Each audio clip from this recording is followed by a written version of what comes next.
Today we're stepping into the world of classic English literature with the first chapter of Far from the Madding Crowd by Thomas Hardy. This novel is known for its rich language, vivid descriptions, and deep look into human emotions and rural life in 19th century England. The story begins with a quiet introduction to Gabriel Oak, a humble shepherd with a strong character, and we'll soon see how his life begins to change. This reading is for advanced English learners, so expect more complex vocabulary and longer sentences. But don't worry, I'll read at a steady, thoughtful pace to help you follow along and enjoy the beauty of Hardy's writing. So get comfortable, listen closely, and let's begin this literary journey together.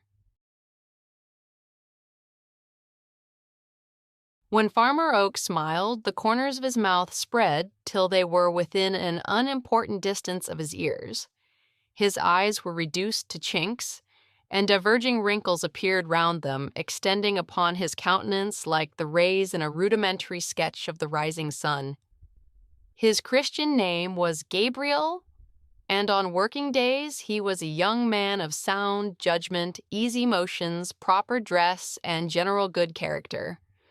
On Sundays, he was a man of misty views, rather given to postponing, and hampered by his best clothes and umbrella.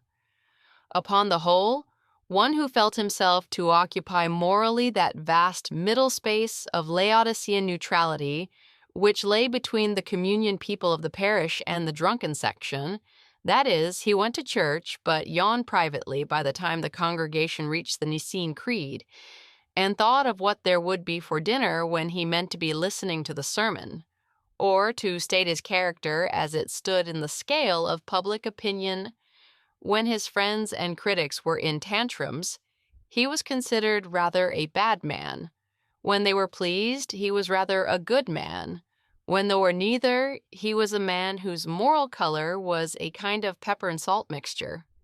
Since he lived 6 times as many working days as Sundays, Oak's appearance in his old clothes was most peculiarly his own. The mental picture formed by his neighbors in imagining him being always dressed in that way. He wore a low-crowned felt hat, spread out at the base by tight jamming upon the head for security in high winds, and a coat like Dr. Johnson's, his lower extremities being encased in ordinary leather leggings and boots emphatically large, affording to each foot a roomy apartment so constructed that any wearer might stand in a river all day long and know nothing of damp, their maker being a conscientious man who endeavored to compensate for any weakness in his cut by unstinted dimension and solidity. Mr. Oak carried about him, by way of watch, what may be called a small silver clock. In other words, it was a watch as to shape and intention, and a small clock as to size. This instrument, being several years older than Oak's grandfather, had the peculiarity of going either too fast or not at all. The smaller of its hands, too, occasionally slipped round on the pivot, and thus, though the minutes were told with precision, nobody could be quite certain of the hour they belonged to. The stopping peculiarity of his watch Oak remedied by thumps and shakes, and he escaped any evil consequences from the other 2 defects by constant comparisons with and observations of the sun and stars, and by pressing his face close to the glass of his neighbor's windows till he could discern the hour marked by the green-faced timekeepers within. It may be mentioned that Oak's fob being difficult of access, by reason of its somewhat high situation in the waistband of his trousers, which also lay at a remote height under his waistcoat, the watch was as a necessity pulled out by throwing the body to one side, compressing the mouth and face to a mere mass of ruddy flesh on account of the exertion required, and drawing up the watch by its chain like a bucket from a well. But some thoughtful persons who had seen him walking across one of his fields on a certain December morning, sunny and exceedingly mild, might have regarded Gabriel Oak in other aspects than these. In his face one might notice that many of the hues and curves of youth had tarried on to manhood. There even remained in his remoter crannies some relics of the boy. His height and breadth would have been sufficient to make his presence imposing, had they been exhibited with due consideration. But there is a way some men have, rural and urban alike, for which the mind is more responsible than flesh and sinew. It is a way of curtailing their dimensions by their manner of showing them, and from a quiet modesty that would have become a vestal, which seemed continually to impress upon him that he had no great claim on the world's room. Oak walked unassumingly, and with a faintly perceptible bend, yet distinct from a bowing of the shoulders. This may be said to be a defect in an individual if he depends for his valuation more upon his appearance than upon his capacity to wear well, which Oak did not. He had just reached the time of life at which young is ceasing to be the prefix of man in speaking of one. He was at the brightest period of masculine growth, for his intellect and his emotions were clearly separated. He had passed the time during which the influence of youth indiscriminately mingles them in the character of impulse, and he had not yet arrived at the stage wherein they become united again in the character of prejudice by the influence of a wife and family. In short, he was 28 and a bachelor. The field he was in this morning sloped to a ridge called Norcombe Hill. Through a spur of this hill ran the highway between Emminster and Chalk Newton. Casually glancing over the hedge, Oak saw coming down the incline before him an ornamental spring wagon painted yellow and gaily marked, drawn by 2 horses, a wagoner walking alongside bearing a whip perpendicularly. The wagon was laden with household goods and window plants, and on the apex of the whole sat a woman, young and attractive.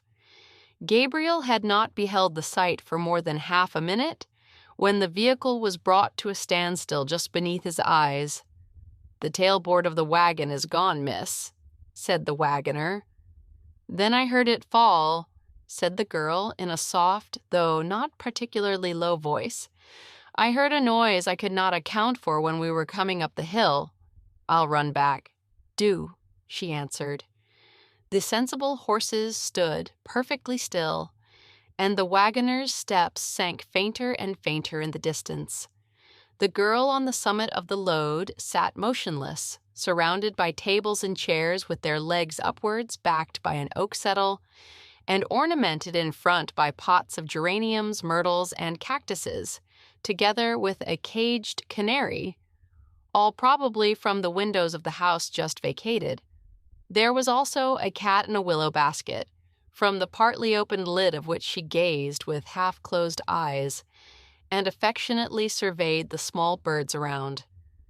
The handsome girl waited for some time idly in her place, and the only sound heard in the stillness was the hopping of the canary up and down the perches of its prison. Then she looked attentively downwards. It was not at the bird nor at the cat. It was at an oblong package tied in paper and lying between them. She turned her head to learn if the wagoner were coming. He was not yet in sight, and her eyes crept back to the package, her thoughts seeming to run upon what was inside it. At length she drew the article into her lap and untied the paper covering. A small swing looking-glass was disclosed, in which she proceeded to survey herself attentively. She parted her lips and smiled. It was a fine morning, and the sun lighted up to a scarlet glow the crimson jacket she wore, and painted a soft luster upon her bright face and dark hair. The myrtles, geraniums, and cactuses packed around her were fresh and green, and at such a leafless season they invested the whole concern of horses, wagon, furniture, and girl with a peculiar vernal charm. What possessed her to indulge in such a performance in the sight of the sparrows, blackbirds, and unperceived farmer who were alone its spectators, whether the smile began as a factitious one to test her capacity in that art, nobody knows. It ended certainly in a real smile. She blushed at herself, and seeing her reflection blush, blushed the more.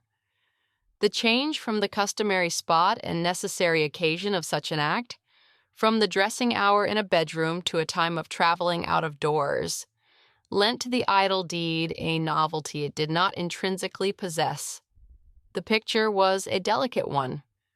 Woman's prescriptive infirmity had stalked into the sunlight, which had clothed it in the freshness of an originality. A cynical inference was irresistible by Gabriel Oak as he regarded the scene, generous though he fain would have been. There was no necessity whatever for her looking in the glass. She did not adjust her hat or pat her hair, or press a dimple into shape, or do one thing to signify that any such intention had been her motive in taking up the glass. She simply observed herself as a fair product of nature in the feminine kind, her thoughts seeming to glide into far-off through likely dramas in which men would play a part, vistas of probable triumphs, the smiles being of a phase suggesting that hearts were imagined as lost and won. Still, this was but conjecture, and the whole series of actions was so idly put forth as to make it rash to assert that intention had any part in them at all. The wagoner's steps were heard returning. She put the glass and the paper and the whole again into its place. When the wagon had passed on, Gabriel withdrew from his point of espial, and descending into the road, followed the vehicle to the turnpike gate some way beyond the bottom of the hill, where the object of his contemplation now halted for the payment of toll. About 20 steps still remained between him and the gate when he heard a dispute. It was a difference concerning 2d between the persons with the wagon and the man at the toll bar. Mrs.'s niece is upon the top of the things, and she says, "That's enough that I've offered ye, you great miser, and she won't pay any more," said the wagoner. "Very well. Then Mrs.'s niece can't pass," said the turnpike keeper, closing the gate. Oak looked from one to the other of the disputants and fell into a reverie. There was something in the tone of 2d remarkably insignificant. 3d had a definite value as money. It was an appreciable infringement on a day's wages and, as such, a higgling matter. But 2d. "Here," he said, stepping forward and handing 2d to the gatekeeper. "Let the young woman pass." He looked up at her then. She heard his words and looked down.